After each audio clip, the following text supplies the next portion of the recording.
Okay.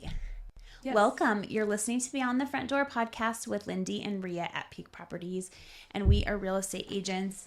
And we bring you stories that inspire you, make you laugh, cry, cringe, all the things. So come on in. We put the real in real estate. Yeah. And for today's episode, We're going to talk about a couple things. we do not have a guest. Nope. And so we decided that in honor of Realtor Safety Month this September, we are going to bring you this special podcast episode dedicated to keeping real estate professionals safe on the job. And it falls during 9/11 because today, the day we're recording it, is 9/11. And so we thought we'd kind of talk a little bit about that as well. Yeah. And I was thinking about the meme that goes around about how, I don't know why, if I'm just having a morning, I feel like I could get a little teary-eyed about it. And I don't know why. Oh, don't worry. Like I told you, Liam interviewed us about 9/11 and I got choked up. Did you? Yeah, just talking about it. So this episode's going to air, of course, on 9/12, and everybody always says we need to go back to the way we were united on September 12th. And I've thought a lot about that and thought that's absolutely true. And so I was just looking up some of the things that have sort of the positive things that arose out of 9/11. But I guess I first wanted to ask you, do you remember where you were on 9/11? Yes, I do. I was, and I can answer all this very quickly because I was just doing it last night. I was 19 years old. I had woken up at the University of Wyoming and went to class, and I didn't turn on the TV or the radio or anything. I walked to class. So I did not know it happened until I got to class, and then everyone was talking about it. And then after class, I went back and then turned on the TV and saw all the footage. So Yeah. what about you? I was in bed sleeping, and we have our three sons that were 8 and 2 and 1 at the time. And so I was close to getting up to get our 8-year-old, almost actually 7, almost 8-year-old off to school. And my brother called and said, "Hey, you need to flip on the TV." And I remember sitting in the living room and just kind of being in shock. That's what I said. I was like, it was almost like, is this really happening? Mm-hmm. And then we watched in real time that second plane hit the building, and everything played out in real time. And my brother had said to me, "You should throw a tape in the VCR." This is how old this is. A tape in the VCR and record. And I tried that, but I think we were kind of on the cusp of, I don't know when DVDs came around, but my VCR was not really recording very well. And so I didn't capture any of it. I do have, I'll bet, a month's worth of newspapers from the Gillette News Record somewhere about 9/11. But I think, and I don't even know that any of us, it's not like any of us shielded our children from this, I don't think. I don't remember. Like, my kids were walking around the living room and kitchen because we just sort of sat there in shock watching on the TV. And so it impacted every age. They talk about the kids that were, young during that time or were born during that time or whatever the case is. Well, it's funny that you said that because on Liam's, so my son brought home an interview to interview each of us about 9/11. And one of the questions was, how old were you and what grade were you in? Oh. And Brian was like, I was an adult. Like, we're old parents. We're old. He's like, I was at work. What grade were you in? Oh my gosh. And then I was like, I was 19. He's like, what grade were you in? I was like, well, I was in college. Yeah. He's like, oh. I think I was 24 at the time. But the thing I didn't remember, and I was looking at this, so it says, just looking online, the 9/11 attacks inflicted a devastating emotional toll on Americans.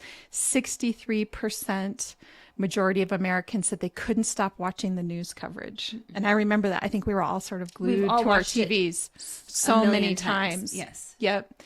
And back then, television was still the dominant news source. So 90% of people got their news from television compared to 5% online, which is a vast difference from today, right? Yeah.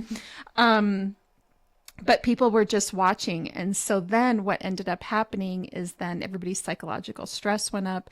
87% of people felt angry about the attacks on the World Trade Center and the Pentagon. And it just was... Well, and was the difference that Brian asked, or Liam asked us, what was your first feeling? And Brian said anger. And I said shock, because I felt like it was like disbelief. I do too, because you watch Brian things. was in the military. Oh, so did anything change for him at that time then in terms of? He got deployed. He did. Mm-hmm. Okay. Like immediately after, or? I'll have to ask him how soon after he got deployed, but he went several times during that period. I kind of feel like that'd be a scary time to be deployed too, right? Well, especially because that just happened, and you're like, something very bad can happen, and we witnessed it with our own eyes.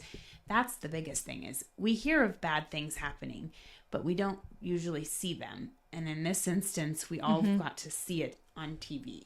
And it impacted all of us. It was talking... And pictures of people running from it and covered in ashes. And it was heartbreaking. And I'm not finding the statistics immediately, but people were suffering from depression and anxiety and fear during that time. And I think even if you felt like you were living a pretty good life, it still had an impact on you. It still drug at you on a day-to-day basis, right, during that time. And so anyway, it's just interesting to think about, because it was 23 years ago, right? Yeah, 23 years ago. I'm feeling really old. Yeah, 23 years ago. And so anyway, definitely an interesting time. So the thing that we also talk about, and this is going to air on 9/12, of course, this episode, is that we talk, of course, about how the country became united on September 12th. Do you remember people putting flags in their windows during that time? Mm-mm.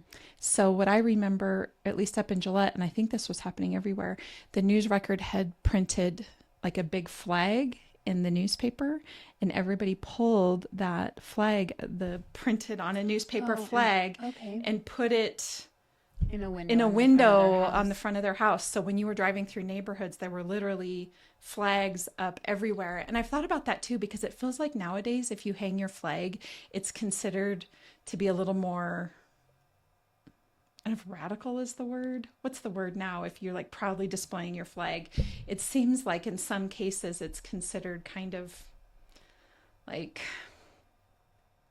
redneck. Do you know what I'm? Yeah, I get what you're trying to say. I don't know what word. I don't know what word it is, but on that day or after 9/11, I don't know of anybody that didn't have some type of flag hanging in their yard, on their window, in front of their house, whatever the case is. And now it's just a little different in terms of hanging your flag. We still hang a flag, but I don't think everybody does. So I was looking up some of the positive things that happened after the 9/11 attacks. And for some, especially young people where this has just been a part of their life, this was like newly implemented after 9/11. And the first thing was to put in a security framework. So the Department of Homeland Security was started in 2003. So if you were born after that, or you were, growing up after that, the Department of Homeland Security has just been Did I say 2001? 2011. I don't know what I just said. I don't know either. I know 2011. When you got 9/11 and 2001. We know what day it is. We do know. Anyway, so the Department of Homeland Security to coordinate federal, state, and local efforts to respond to threats and disasters. The second thing was a counterterrorism partnership. So the U.S. military and intelligence agencies formed partnerships with other countries to enhance counterterrorism efforts. Transportation security, which is the way we were all impacted the most. It used to be that when you went to the airport, you could walk your loved one right to their gate. And I can barely remember that. Yeah. Now we're taking off our shoes and our hats and our belts and our stripping down essentially to get through security, and you can't go to the gate anymore with your loved one. So that definitely. The Aviation and Transportation Security Act was signed into law November 2001. So it took all of 2 months, if that, I'll bet. Which created the TSA and required federal screening of all passengers and baggage. Building safety, building codes have been revised to include more safety features such as computerized fire safety devices, smoke detectors, and strobe lights, which is, I guess I didn't know that arose out of the 9/11 situation. And then religious and spiritual responses. Many Americans reported increased levels of faith and spirituality in the months after 9/11. And then patriotism. Americans express patriotism in a number of ways, including flying American flags, like we talked about, and attending church more often. So kind of an interesting time that we've lived through, for sure. So anyway, I saw briefly that they're still doing the ceremony where they read everybody's names at the World Trade Center. It's amazing. 20 some years later, they're still doing that. I wonder if that'll ever end, because those family members and loved ones will eventually. It's terrible, you guys. It's terrible. You go there and there's a wall of people who their families still don't know where they never got them. Like, there's a whole wall. I'll post the picture of it. It is so sad. So you've been there? Yeah. And they play the inside, the memorial, they play some of the sounds of the people's phone calls that they made to their loved ones to tell them goodbye. It's really sad. I think I remember the first responders talking about all the cell phones going off as they were searching for people. Yeah, I'm going to tear up a little. Yeah, it's super sad. It happened. Well, the timing of last night's presidential debate and today being 9/11 and tomorrow being, Thursday being 9/12, it's, definitely a time for everybody to be really seriously thinking about, the future of our country. But even if you think that your vote doesn't count, which it does, but even if you're feeling a little disheartened about that, the way that you can go out and change the world is go out and love your neighbor. Go out and take care of the people around you. And that's really the best way all of us can, have an impact. So yeah, make the world a better place. Make the world a better place. That's right. We'll talk about safety and being a realtor. So have you had any circumstance where you're showing a property and you felt uncomfortable? Oh, for sure. Sure. Yeah. I haven't shown a property where I felt uncomfortable per se, but I've had a couple where I've went into it with caution, and you really do pay attention to, I'm pretty good about especially looking at basements. That's kind of one of the things. Because in your head, you're thinking something's going to jump out at you. Yeah. That a person but if you're showing a property and you go into the basement, like the thing I always think about when I show properties is the person I'm with goes first. Yes. They go first, and I stay close to the door. If you, take those safety courses and stay, alert. But if you've watched some of those videos, and it's totally us because it's everyone, but realtors, we're on our phone. And so you're opening the door, you have to use your phone. So your head is down. Yeah. Like there's just certain things that we do that you're like, I don't know. Yeah. Other than having someone else with you to be able to watch your back when you're opening a lockbox. Yeah. Even when you open the door and then you go, you first. Yeah. And I think, it's important for realtors to let somebody know when you're showing a property to somebody you don't know. I've done that with your mom a few times where I'm like, hey, I'm heading into this property. If you don't hear from me in a half hour, come looking, come find me. Well, and I think that's what the public needs to know, especially now with like these new rules, and having a buyer's agency signed. It's a good thing because there's just a higher level of commitment, and you're like signing a contract. So probably if you're going to attack an agent, you're probably not going to give them all your information to sign a contract to go show a property. But I think what people don't understand, I literally just had this yesterday. I had a gentleman contact me to show him a property. I do not know him. So I don't care. You can tell me you're the nicest person. Everyone knows you. You know other realtors. It doesn't matter. And I'm not trying to like stereotype it to be just men, but I think that men forget or don't realize what we have to think about. And so as a man, you're contacting me and saying, I need you to show me this property. And all these red flags are going off in my head going, you don't know me.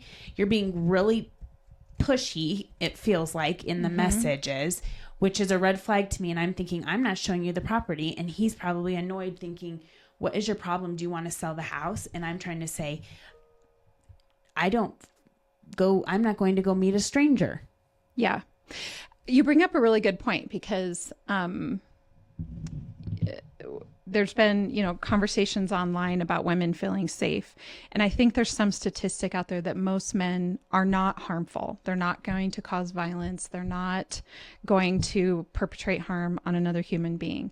The problem is that the small percentage of men that don't just victimize one person. They can impact dozens, hundreds, if not thousands of people, typically women.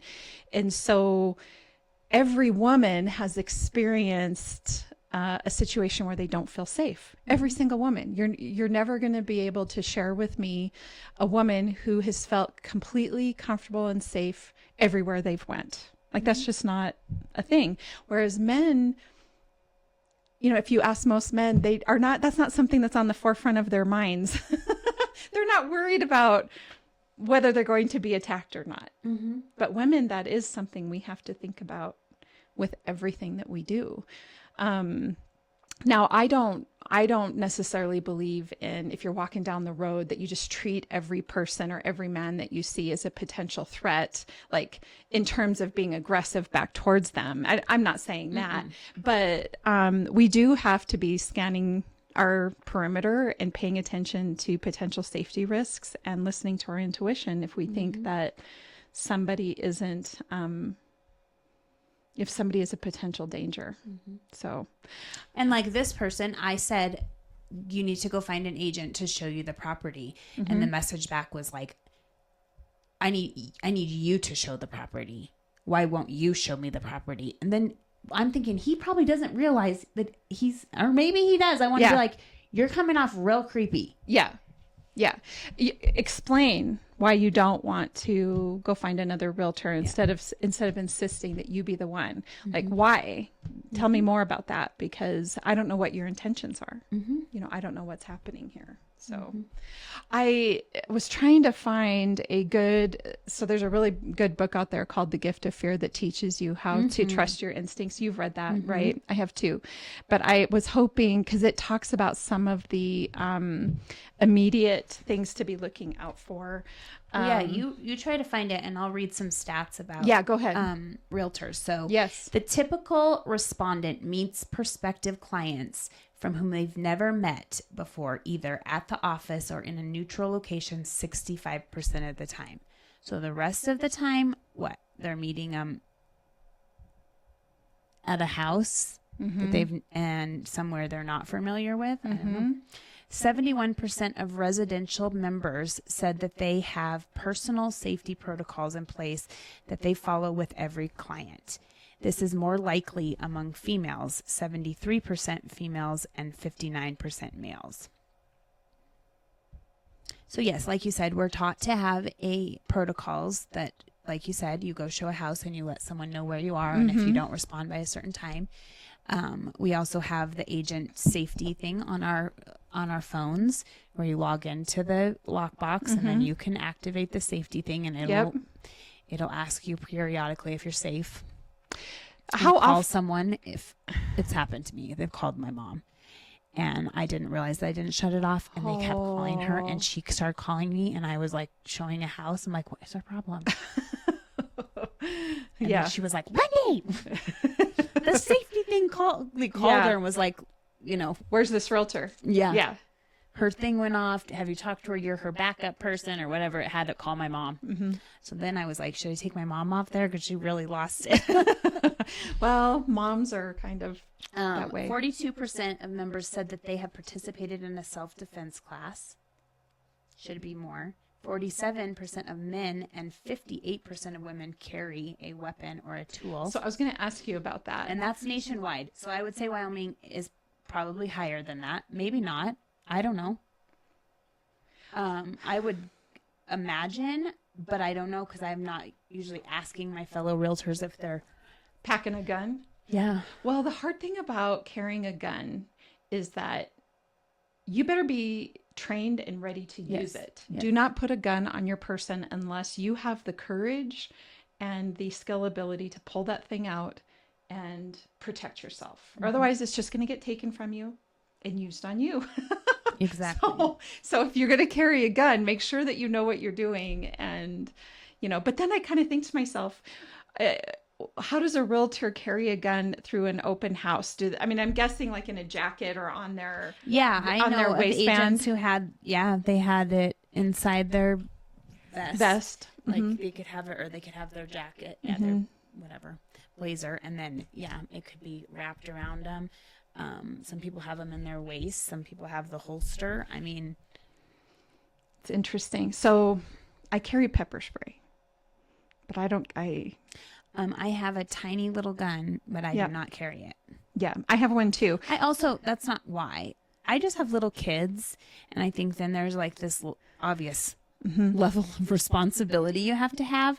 And I don't know if anyone has kids, they should know that even if you are super careful and you kept it locked and on you where they could somehow get their hands on it. Try to, just yesterday I had my purse and I set it down, my fanny pack, and the next thing I knew, my daughter, she's trying to be helpful and she grabs it, but she flings it and the zipper was open and all the crap flies out of it. And I'm just like, can you not touch my stuff? Yeah. You know what I mean? Like I think I'd be just so paranoid about the gun that I wouldn't be able to do anything because I'd be like, ah! I really think that, and I'm looking forward to, I probably need to get signed up for that security class, but Alyssa took the concealed carry class and she does not own a gun, but she wanted to take it to just learn, and she left there and bought ready. A gun. She wanted to. She was like, as soon as my kids are older and I can figure this out, but she totally said everyone should take that class. You learned a lot of things. I actually do want to do that. I have a gun.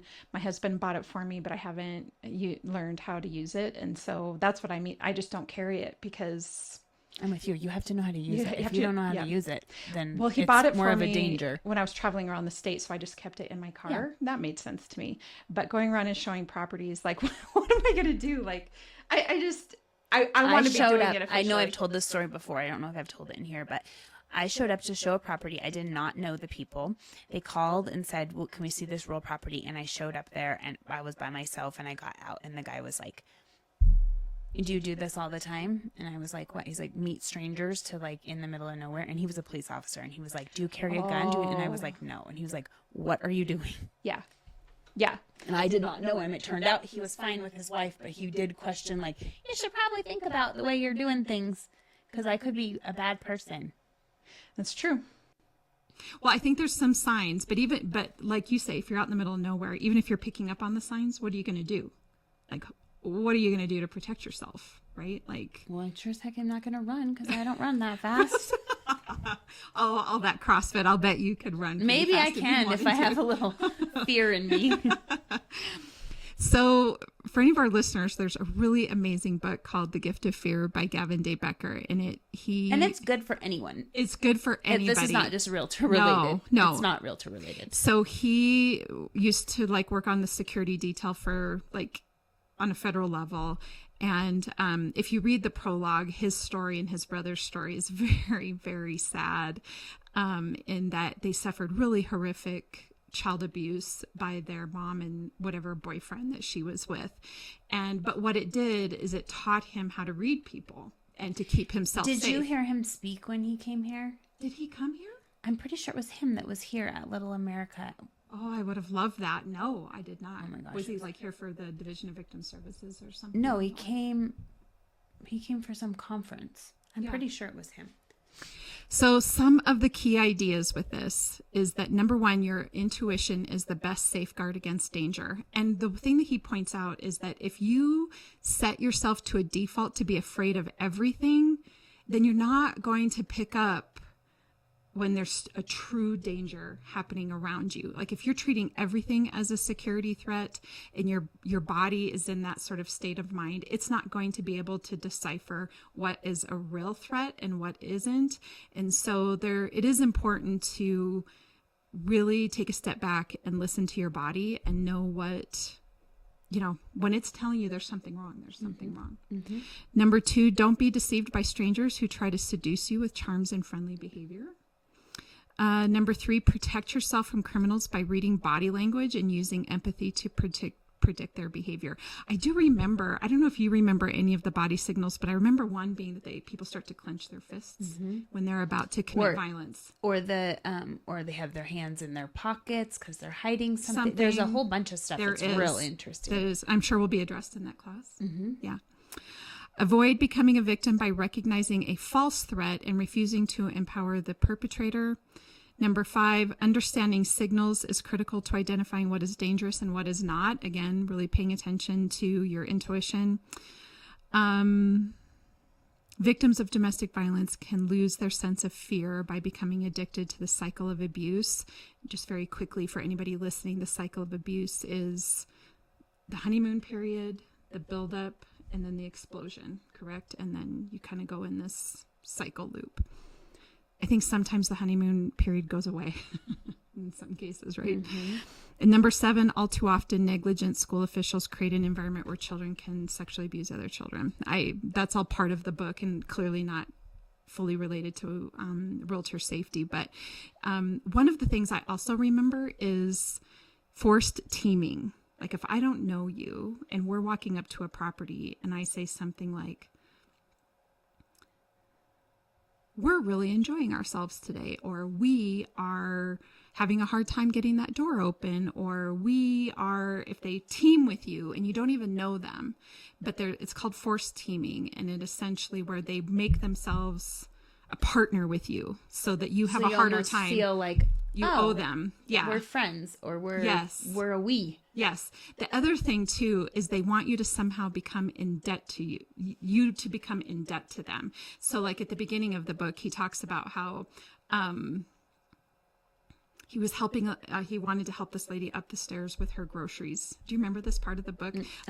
So one of the things was when she approached the door to her house, to her apartment building, it was already open.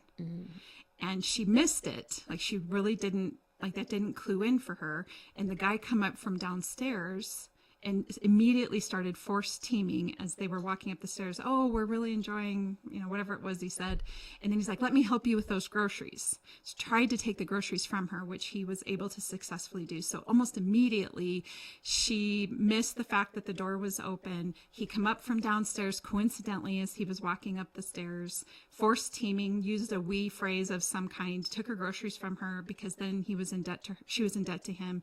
And or she was like, I have to get my groceries. And then, and then before you know it, and also with all of those things happening, you miss signs because you're she was probably caught off guard. Like you're like, even if she noticed the door open, but then she sees him, then she's forgotten that. And she's like, who's this person walking towards me? Your brain's going. And then they're like, let me help you with your groceries. And you're like, oh, okay. Oh, yep, that's right. And that woman ended up getting pretty significantly assaulted in her house. And the thing that essentially saved her life is that when the assault was done, he went into the kitchen for something and her instincts told her she was going to die if she didn't get up and move. And so she got up and left. And sure enough, that was exactly his plan, is he was going to kill her. So I think that, all of these things apply to what we're talking about, but understanding the signals and watching out for them and knowing, is going to keep you safe. And, using the resources at your disposal to, whatever tools that you need to keep yourself safe when you're showing property. So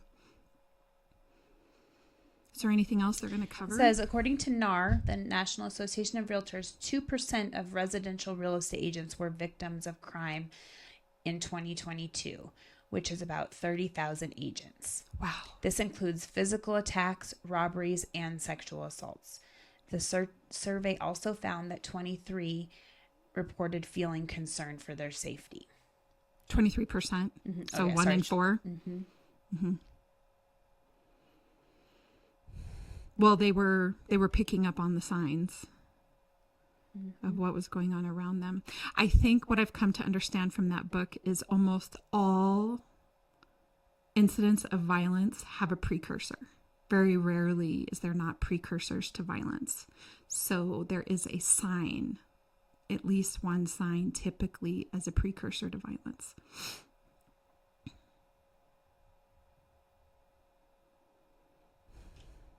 I know, I sent you a screenshot. Did you see it? That's what I just saw. Speaking of the devil himself. I'm multitasking. So when is this class? No, there was a class before. Isn't there? But there's another one coming up, right? Or Oh, no? I think, yes, there is another Like on Thursday? one on or... safety. Yes. Yes, on Realtor Safety. Yeah, sorry. You're fine. That's why we were talking about this. Yeah. Because it also is Realtor Safety Month. So there is a class. It is with Tracy Hawkins, the safety lady. Tracy is a former real estate agent and a national expert on safety. And she is bringing this class to us it's 2 hours long, September 12th. Today? Tomorrow. Oh, tomorrow. But I mean, when this airs, it'll be today. Oh, no, sorry. Okay. You need to RSVP by tomorrow, September 12th. It is actually happening, which is... On the 19th? It's funny that I'm having trouble.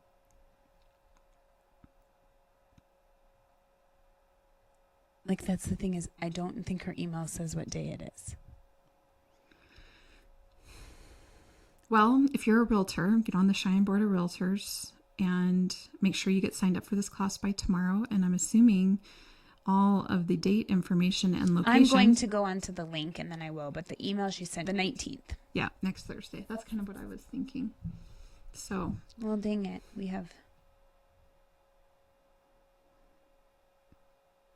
don't have any podcast recordings. No, not yet.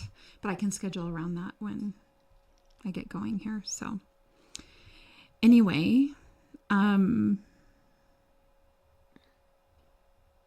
a little bit into this. So I was initially thinking sometimes we look at our numbers, but I don't know that we have time for that today.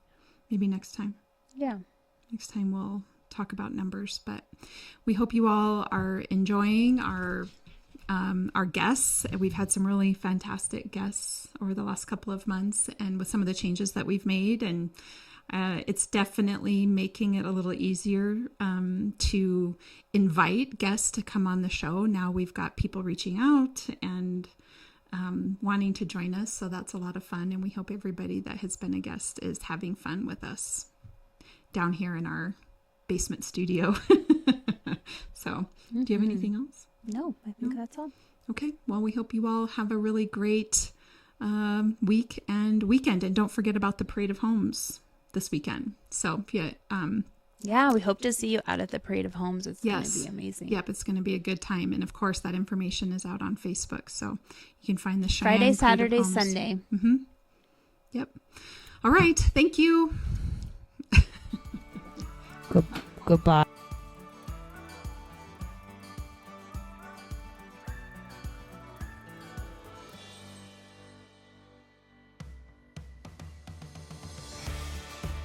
Whether you plan to buy, sell, or invest in southeastern Wyoming, turn to Peak Properties. Family and veteran owned and operated, we work diligently for you. Unlike other larger companies, we take time to learn about you, understand your specific real estate needs, and remain easily accessible if you have any questions. Being a veteran and family-owned and operated company means a high level of commitment, trust, and loyalty. Our family culture sets us apart. We work as a team. We develop not just professional, but personal relationships with our clients. When you choose Peak Properties, you become part of our real estate family. Looking to relocate to Wyoming or just move across town? Peak will be there for you every step of the way. Recognized for excellence and dedication in the real estate profession, we're proud to be one of the most trusted and knowledgeable names in our industry. Let Peak help you find your dream home or investment property today. Our agents will make sure you're informed and listened to as they guide you to fulfilling your real estate goals. Reach out today. We have sold and purchased several homes through Peak Properties, and each time I've been impressed. They are great about guiding us in the right direction and always being in our corner. Peak Properties. Let our family show you the way home.